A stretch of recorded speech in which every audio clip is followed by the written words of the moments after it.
यह कहानी सिर्फ इतिहास नहीं है, यह कहानी आपकी है। यह कहानी मेरे भारत की है। बहुजन सपोर्टर चैनल में आपका स्वागत है। यह चैनल सत्ता की नहीं, यह चैनल संविधान की बात करता है। आज हम आपको उस व्यक्ति की कहानी सुनाने जा रहे हैं जिसने भारत को केवल आजाद नहीं, सम्मान के साथ जीने का अधिकार दिया। यह कहानी है डॉक्टर भीमराव अंबेडकर और भारत के संविधान की। अगर आप संविधान को समझना चाहते हैं, अगर आप अपने अधिकार जानना चाहते हैं, तो यह आपके जीवन का सबसे महत्वपूर्ण समय हो सकता है।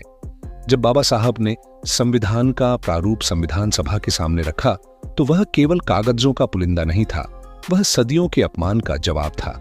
वह शोषण के खिलाफ लिखी गई सबसे शक्तिशाली घोषणा थी। संविधान सभा में हर अनुच्छेद पर एक एक शब्द पर गहन बहस शुरू हुई।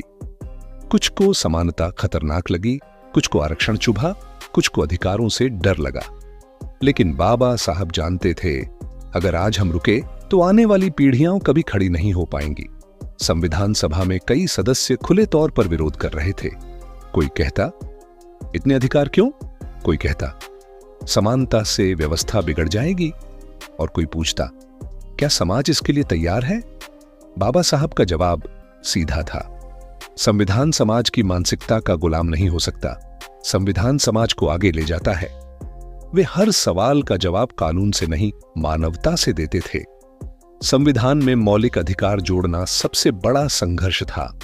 बाबा साहब चाहते थे हर नागरिक बराबर हो, चाहे वह किसी भी जाति में पैदा हुआ हो। उन्होंने साफ कहा, अगर संविधान ने कमजोर को सुरक्षा नहीं दी तो वह केवल ताकतवरों का दस्तावेज बन जाएगा। यही कारण है कि आज बोलने की आजादी, धर्म की आजादी, समानता का अधिकार हमें संविधान से मिलता है। अस्पृश्यता सिर्फ एक प्रथा नहीं थी, वह इंसान को इंसान न मानने की मानसिकता थी। बाबा साहब ने इसे संविधान में अपराध बनाया। उन्होंने कहा, जिस समाज में इंसान को छुआ नहीं जा सकता, वह समाज कभी महान नहीं बन सकता। यह केवल कानून नहीं था, यह सामाजिक क्रांति थी। कई महीनों की बहस के बाद 26 नवंबर 1949 आया। भारत ने अपना संविधान अपनाया। यह दिन सिर्फ तारीख नहीं, यह भारत के आत्मसम्मान का जन्मदिन है। बाबा साहब ने उस दिन कहा, संविधान कितना भी अच्छा हो, अगर उसे लागू करने वाले अच्छे नहीं होंगे तो वह बेकार हो जाएगा। आज जब कोई दलित न्याय की बात करता है तो उसके हाथ में संविधान होता है। आज जब कोई महिला सवाल करती है तो उसके पीछे संविधान होता है। संविधान कमजोर की ढाल है, यह किताब नहीं, यह ताकत है। अगर आप युवा हैं तो संविधान आपका हथियार है। पढ़िए, समझिए और सवाल कीजिए।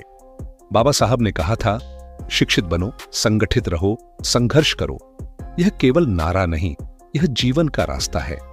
संविधान सभा के भीतर जो हो रहा था वह केवल बहस नहीं थी, वह दो विचारधाराओं की टक्कर थी। एक ओर बराबरी, न्याय और मानव गरिमा की बात, और दूसरी ओर परंपरा, वर्चस्व और डर। कई सदस्य खुले तौर पर यह मानने को तैयार नहीं थे कि दलित, पिछड़े और महिलाएं बराबर अधिकार के हकदार हैं।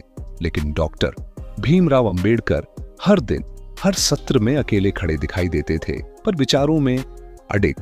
वे जानते थे, अगर यहां समझौता हुआ तो इतिहास माफ नहीं करेगा। बहुत कम लोग जानते हैं कि संविधान बनाते समय बाबा साहब पर कितना मानसिक दबाव डाला गया। उनकी नीयत पर सवाल उठाए गए, उनकी देशभक्ति पर शक किया गया। यह तक कहा गया, आप बहुत ज्यादा अधिकार दे रहे हैं। लेकिन बाबा साहब चुप नहीं रहे। उन्होंने कहा, मैं इस देश के लिए अपना सर्वश्रेष्ठ दे रहा हूं, भले ही यह देश मुझे स्वीकार करे या नहीं। ये शब्द नहीं थे, यह एक टूटे हुए इंसान की सबसे ईमानदार पुकार थी। संविधान और मनुवादी सोच एक साथ कभी नहीं चल सकते। एक कहता है सब बराबर हैं, दूसरा कहता है कुछ जन्म से ऊपर, कुछ जन्म से नीचे। बाबा साहब ने संविधान के माध्यम से इस सोच को सीधी चुनौती दी। उन्होंने साफ लिखा, कानून के सामने समानता, अवसर की समानता, भेदभाव का निषेध, यह केवल अनुच्छेद नहीं थे, यह सदियों की जंजीरों को तोड़ने के औजार थे। संविधान का असली मतलब ताकतवर को आजादी देना नहीं, बल्कि ताकतवर को सीमा में रखना है। बाबा साहब जानते थे, अगर सत्ता निरंकुश हुई तो सबसे पहले कमजोर कुचले जाएंगे। इसलिए उन्होंने संविधान को कमजोर के पक्ष में खड़ा किया। यही कारण है कि संविधान आज भी गरीब, दलित, महिला और अल्पसंख्यक की आवाज है। आज सवाल यह नहीं है कि संविधान है या नहीं, सवाल यह है क्या हम उसे समझते हैं, क्या हम जानते हैं कि हमारे अधिकार क्या हैं। जब संविधान को कमजोर किया जाता है तो सबसे पहले आम आदमी टूटता है। बाबा साहब ने पहले ही चेतावनी दी थी, संविधान केवल किताब में रहा तो लोकतंत्र मर जाएगा। यह बात आज पहले से ज्यादा सच लगती है। अगर आप युवा हैं तो यह आपकी जिम्मेदारी है। संविधान पढ़िए, प्रश्न पूछिए, डरिए मत। बाबा साहब ने कहा था, शिक्षा वह शेरनी का दूध है, जो पिएगा वही दहाड़ेगा। आपकी दहाड़ संविधान से निकले। दोस्तों, अगर ये आपको सोचने पर मजबूर कर दें, अगर आपको लगे कि यह कहानी आपकी भी है, तो बहुजन सपोर्टर चैनल को आज ही सब्सक्राइब कीजिए। इस आवाज को हर घर तक पहुंचाइए, क्योंकि जब तक संविधान जिंदा है तब तक बाबा साहब जिंदा हैं। जय भीम, जय संविधान।